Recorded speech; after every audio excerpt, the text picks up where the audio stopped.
The episode kicks off with a narration about the hunter's moon, setting the stage for what's about to unfold. The scene then cuts to a small village, where Drew rushes to catch up with his older brother Trent, who's driving a coach full of apples. As they admire the massive full moon, Trent teases Drew about having a crush on a girl named Erin. Back home, the two race up a hill, unaware that their mother Tilly is watching them with concern.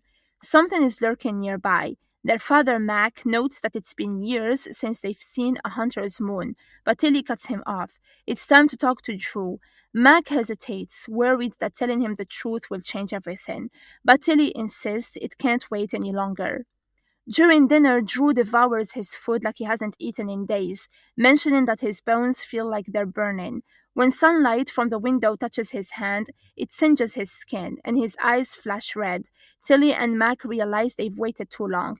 Drew's transformation has already begun. Tilly sends Mac and Trent outside on an errand that turns to Drew and tells him he has to leave. He's not like the rest of them. She gives him something and says he needs to go before it's too late. Before Drew can process it, there is a noise outside. The house is under attack.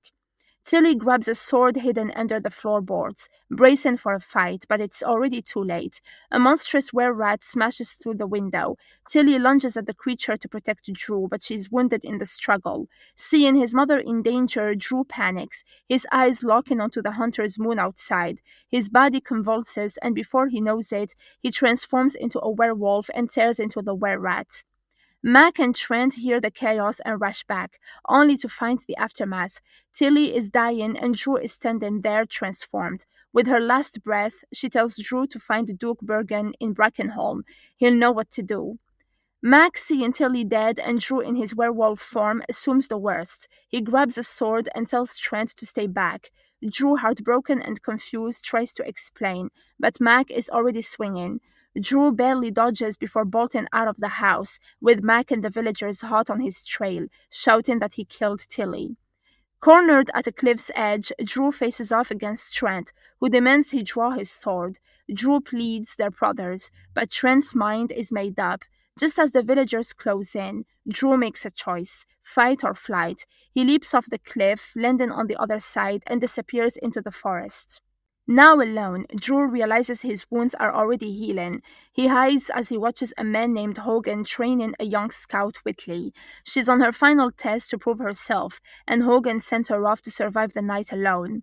Before long, Whitley stumbles upon Drew, catching him in the act of trying to steal her map. She immediately clocks him as a thief and doesn't buy his story about needing to get to Brackenholm to find Duke Bergen. She cuts him loose and rides off, leaving Drew stranded.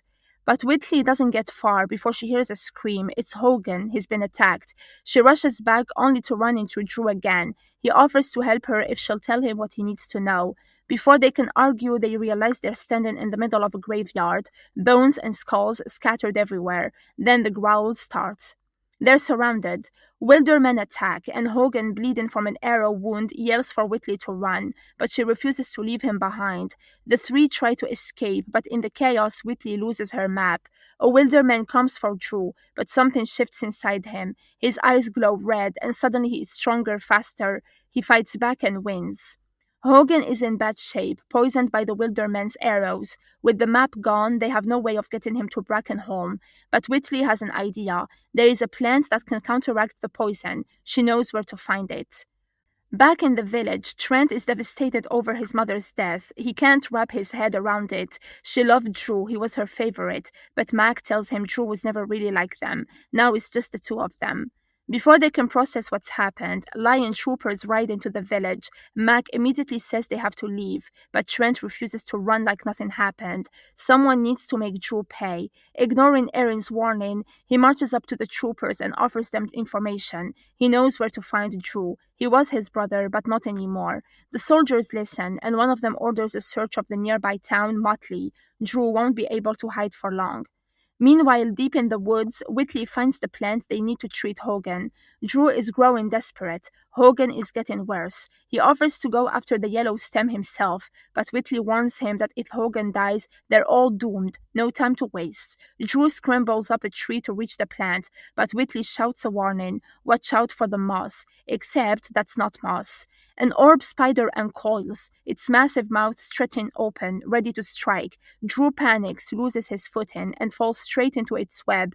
As the spider moves in, Whitley attacks, but it's not enough. Drew's instincts kick in. His body shifts, and in a blur of a movement, he transforms into a werewolf and rips into the spider. Once it's over, he reaches out a clawed hand to help Whitley up.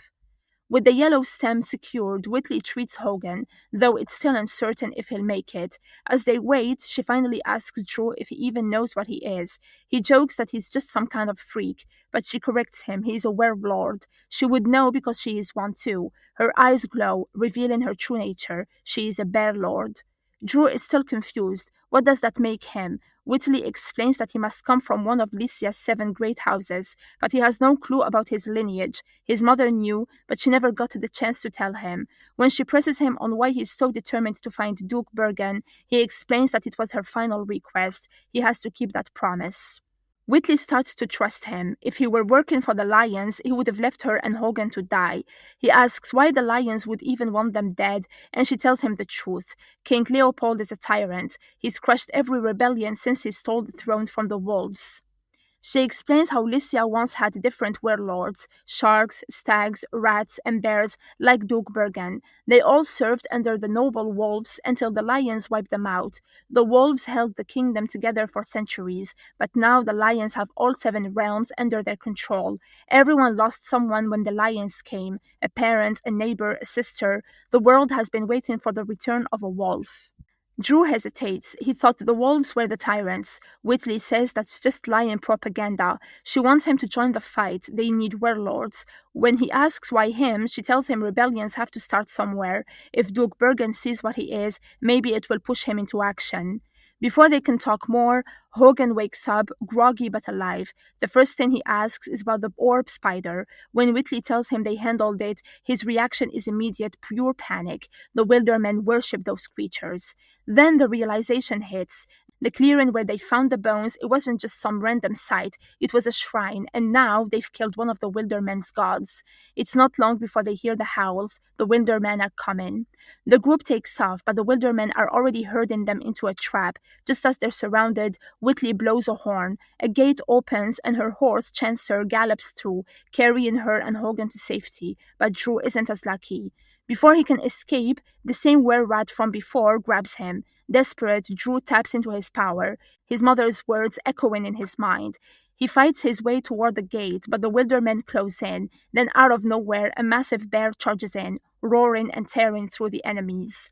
The bear shifts into his human form. It's Duke Bergen, the man Drew has been looking for all along. Whitley rushes up to her father, barely containing her excitement. She tells him she's brought home something incredible, more than just a stray boy. Drew is a warlord, a new one. Drew tries to explain, telling Bergen that his mother sent him, that he needs his help, but Bergen immediately shuts him down. He doesn't have time for this. They don't want him there. Drew begs him to listen, but Bergen won't hear it. The lions are already closing in, and they can't afford distractions. Bergen tells Whitley that the wolves were the only ones who could have stood against the lions, but they're gone. Whitley yells that he's not listening. She rushes to Drew only to stop in shock. He's no longer in his human form. He's transformed completely. She stares at him in awe. He's the wolf.